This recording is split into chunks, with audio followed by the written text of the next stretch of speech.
നമ്മൾ സന്തോഷമായിരിക്കണമെങ്കിൽ ഒരുപാട് കാരണങ്ങളുണ്ട്. സന്തോഷമായിരിക്കാൻ വേണ്ടി മാത്രം ഒരു 100,000 കാരണങ്ങളുണ്ടാവും. പക്ഷെ നമ്മുടെ ഫോക്കസ് എവിടെയാണോ അതുപോലെ ഇരിക്കും നമ്മുടെ സന്തോഷവും.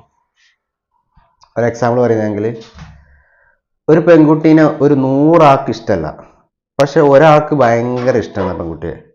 പക്ഷെ ആ പെൺകുട്ടി അത് ജീവിതത്തിന്റെ വലിയ സമയം ചെലവാക്കുന്നത് ആ ഒരാളുമായിട്ടാണെങ്കിൽ ആ പെൺകുട്ടി ഹാപ്പി ആയിരിക്കുമോ സാഡ് ആയിരിക്കുമോ?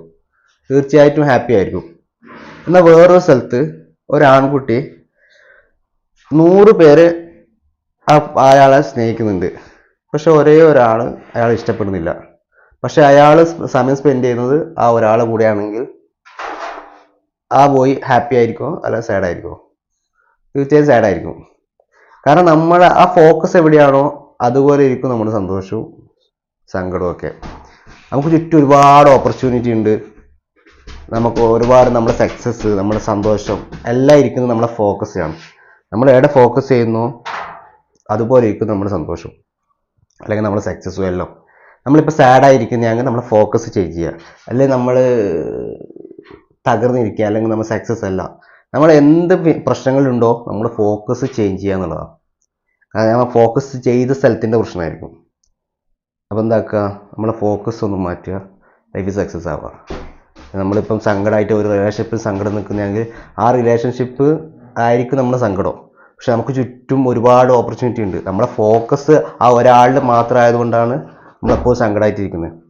അപ്പോൾ എന്താക്കുക, ഫോക്കസ് ചേഞ്ച് ചെയ്യുക. നമ്മുടെ സക്സസ്സും അങ്ങനെ തന്നെയാണ്. നമ്മൾ ഒരു ജോലി നിൽക്കുന്നുണ്ടാവും, പക്ഷെ നമ്മൾക്ക് ചുറ്റും ഒരുപാട് ഓപ്പർച്യൂണിറ്റി വേറെ ഉണ്ടാവും. നമ്മൾ ആ ജോലിയിൽ തന്നെ ഫോക്കസ് ചെയ്യുന്നതുകൊണ്ടാണ് നമ്മൾ ഫിനാൻഷ്യലി രക്ഷപ്പെടാത്തത്. മറ്റു കാരണങ്ങളൊന്നും രക്ഷപ്പെടാത്തതിന് പ്രധാന കാരണം നമ്മൾ ചുറ്റും മറ്റു അവസരങ്ങൾ നോക്കുന്നതാണെങ്കിലോ ഏറ്റവും ബെറ്റർ ഓപ്പർച്യൂണിറ്റി നമ്മുടെ അടുത്ത് തന്നെ ഉണ്ടാവും.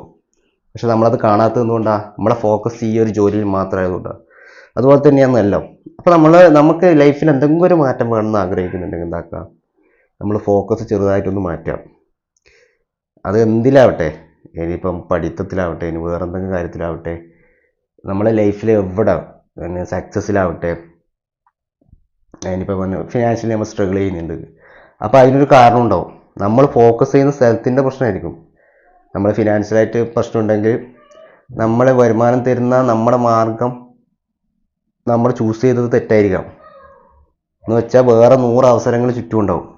നമ്മൾ ഇതിൽ തന്നെ ഫോക്കസ് ചെയ്യുന്നതുകൊണ്ട് എന്തായി, നമ്മൾ ഫിനാൻഷ്യലിയും സ്റ്റേബിൾ ആവുന്നുണ്ടാവില്ല. അപ്പോൾ എന്താക്കുക, നമ്മൾ ഫോക്കസ് ജസ്റ്റ് ആയിട്ടൊന്ന് ചേഞ്ച് ചെയ്യുക. അപ്പോൾ ലൈഫിലെല്ലാം മാറ്റം ഉണ്ടാവും. അപ്പോൾ എന്തെങ്കിലും ലൈഫിൽ എന്തെങ്കിലും മാറ്റം വേണമെന്ന് ആഗ്രഹിക്കുന്നുണ്ടെങ്കിൽ നമ്മുടെ ഫോക്കസ് മാറ്റുക. ഓക്കെ.